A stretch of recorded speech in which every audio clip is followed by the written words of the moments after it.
আসসালামু আলাইকুম। আজকে সকালবেলায় ডিম নিবার এসে বসে। আজকে যদি আমাদের ডিম নিবার না আসতো তাহলে আমাদের বড় একটা সমস্যা হয়ে যেত, কারণ আমাদের ঘরে ডিম ছিল 3 দিনের এবং খামারে গতকালকে ডিম আমরা তুলতে পারি নাই শুধু কেসের জন্য। তো মূলত তারা ডিম নিতে এসে পড়ছে, আমরা ডিম দিয়ে দিলাম সকালবেলায়। আমাদের এখানে 4 দিনের ডিম ডিম আছে 90 কেস, 2700 ডিম দিয়ে দিলাম আমরা, 2700 ডিম দিয়ে দিলাম আমরা 4 দিনের। তো তারা ডিম নিয়ে চলে যাইতেছে।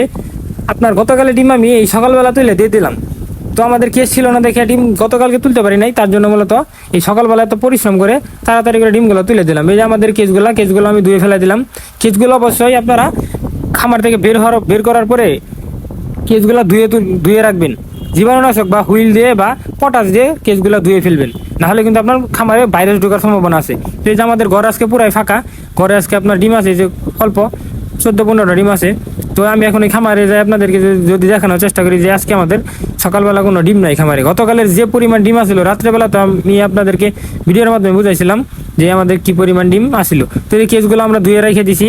কেসগুলো অবশ্যই কিন্তু পটাশ দিয়ে বা হুইল দিয়ে বা দিয়ে মাইক্রো নীল দিয়ে কিন্তু অবশ্যই ধুয়ে রাখবেন, নাহলে কিন্তু আপনাদের খামারে ভাইরাস ঢোকার সম্ভাবনা। কারণ তারা যে কেসগুলো নিয়ে আসে আপনার, তারা এই খামারে পরে ওই খামার পরে হরেক রকমের খামার থেকে ডিম বইরে আনে, তাদের কেসে কিন্তু ভাইরাস থাকে। তাদের কেসগুলো আমাদের কেসের সাথে মানে লাগালাগি হয়, উল্টাপাল্টি করে যে ডিমগুলো বইরে নিয়ে যায় সেইগুলো কেসগুলো যদি আমরা মানে না করি, জীবাণুমুক্ত না করি, তাহলে কিন্তু আমাদের খামারে ভাইরাস ঢোকার সম্ভাবনা আছে। তো অবশ্যই আপনারা কেস করে নেবেন পটাশ দিয়ে বা হুইল দিয়ে কিন্তু কেসগুলো পরিষ্কার করে নেবেন। তো আমি খামারে আপনাদেরকে দেখালাম আমাদের ডিম আজকে নাই, এখন যা ডিম পারবো সেই ডিমগুলাই থাকবে। তো আমাদের এই যে এইদিকেও কিন্তু আমরা ডিমগুলো নাই, সব ডিমগুলো কিন্তু আমি এইমাত্র এই আপনার 10-15 মিনিট আগে কিন্তু ডিমগুলো আমি তুইলে আমাদের যে রেগুলার ডিম নেয় তার কাছে কিন্তু আমরা ডিমগুলো বিক্রি করে ফেললাম। সে মূলত আপনার মানে সে একটু বড় ব্যবসায়ী, আমাদের জেলার সবচেয়ে একটু ভালো ব্যবসায়ী সে।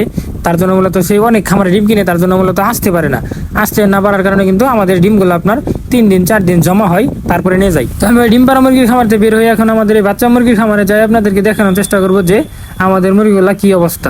তো আলহামদুলিল্লাহ আপনাদের দোয়ায় আর আল্লাহর রহমতে আমাদের এই বাচ্চা মুরগিগুলা কিন্তু অনেক সুস্থ আছে। আজকে মুরগির বয়স কিন্তু 14 দিন। এই সময় আমাদের এই 1200 পিস মুরগি থেকে 2 পিস মুরগি মারা গেছে, 2 পিস বাচ্চা কিন্তু মারা গেছে।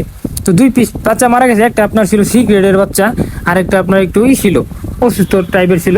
সেই মুরগিটা মূলত প্রথমেই মারা গেছে। আর এই 13-14 দিনে কিন্তু আমাদের মুরগিগুলা আপনার মারা যায় নাই, মানে শুরুতেই যা মারা গেছিল 2 পিস আর মারা যায় নাই। তো আলহামদুলিল্লাহ আল্লাহ তাআলার দরবারে লাখো লাখো শুকরিয়া, মুরগিগুলো সুস্থ আছে। আপনার এই মুরগিগুলো বাচ্চা মুরগিগুলো যদি আপনার অসুস্থ হয়ে যায় তাহলে তো আপনার অসুবিধা। এই মুরগিগুলো আপনার মূলত আজকে 14 দিন বয়স। আজকে একটা ভ্যাকসিন আছে মারেক্স, সেই ভ্যাকসিনটা মূলত আমরা দিয়ে দিব আজকে সকালে দিয়ে দিব। একটু পরে আমাদের এই যে ভ্যাকসিন দিয়ে দেয় সে আইসা পড়বে। তো আমাদের মুরগিগুলা কি পরিমাণ লাফালাফি করতেছে, ও আলহামদুলিল্লাহ মুরগিগুলো আপনার খুব মানে ফুর্তিতে আছে, অনেক মজায় আছে মুরগিগুলা।